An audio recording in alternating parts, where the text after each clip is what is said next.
سلااوت لە بەحەفی جیاماندوو نەبی. پێم بڵێ ڕات چی بوو لەسەر تەکسی 964؟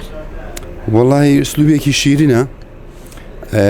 ئەو خەڵکانی کە لە وڵاتە تەجروبەیان هەیە، تەجروبەی ژیانیان هەیە و تەجروبەی کاری چاکەیان هەیە لە هەر بوارێکا بێ، هوەری بێ، خەیری بێ، هەر شتێک بێ، ئەو تەجروبەیە نەقڵکەن بۆ جیلی دادێ، ینی شتێکی باشە تا ئەو گەنجانی کە گەورە ئەبن یا مەسەنەوانەی بڵێ مناڵن گەورە ئەبن گویان لەم بابەتە بێ خراپ نییە. بەرنامێکی هادیفە بەڕێی من، یعنی ئەو خەڵکانی بەهرەمەندن لە وڵاتە، ئێمە مڵکی ئەو میلەتین، ینی میلەت حەقی بەسەرمانەوە هەیە تەجروبەی خۆمانیان بۆ باسکەین، یانی دوستوبێکی جوان و باش بوو، فەڕێکیان پێمان لێدا. منش مامۆستا ئەگەر لێت بپرسم هەولێر یا کەرکووک کامیان هەڵەبژێری بۆچی؟ وەڵام من بەنسبەت من تۆ لە خانوویە کابی ئەڵێ میێوان هەڵەبژێری یان غورفەی پشتەوە هەڵەبژێری یا غورفەی سەرەوە هەڵەبژێری، بەنسبەت من هەمووی لەناو خانوویەکەین. هەولێر و کەرکووک و ئەوانە جیایە، مثلەن کەرکووک چونکە شوێنی لەدایک بوونمە تامێکی تریەیە و هەولێر چونکە خێزان و هەولێر خۆم لە هەولێر ئێستاکە لە ئەتوان بڵێم نیوەی عمرم زیاتر لە هەولێر بردۆتە سەر، یعنی نیوەکەی ئێستا بگێت نیوە 55 ساڵم، من هەتا 23 ساڵی لە کەرکووک بوومە، یعنی نیوە زیاترم لە هەولێر بردۆتە سەر. ئەو کەزانین تەلەفۆنی زۆرت بۆ دێ خێزانەکەت لە ماڵەوە بێزار نابێ بۆ هەموو تەلەفۆنە؟ بەرەوە هەرێت تخوا بەسە هەرێت تخوا بەسە.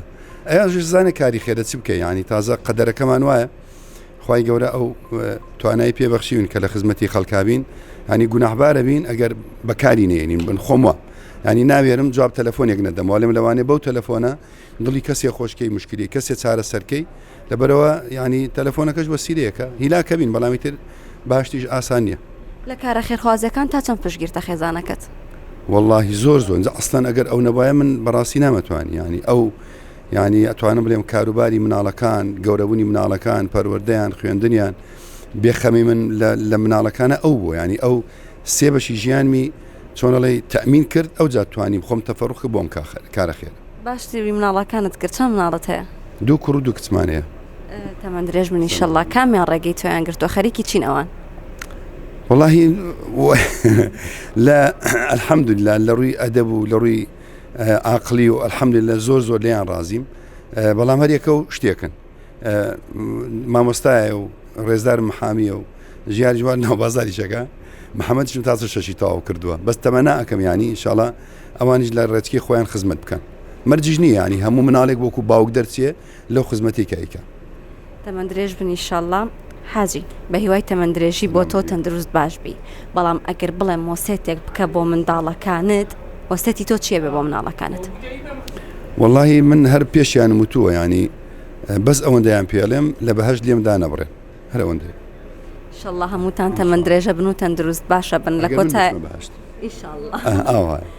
لە کۆتای ئەگەر شتێکت هەبێ بۆ 964 بۆ پرۆگرامەکەت دەستان خۆش بێ یاخوا، بەرنامەی باش هەر باشە، جێی دەستخۆشیە، ماندووبوونیەکەکە نەزانم لە ئەمڕۆ سوشیال میدیا دەوری هەیە بەداخەوە، ینی زۆر لە شاشە و سوشیال میدیا و منەساتی ئەم ناوی بنێنی ئیجتیماعیان نازانم چی ناوێنێن، شتی زۆر خراپیتایە، ئەگەر هەتا شتی باش پەخش بکەین، ینی خەڵکی گەنجانمان زۆر پێویستی پێەیە، ئینشاڵڵا ئەوە شەر و ڕێچی خۆتان بەرمەدەن.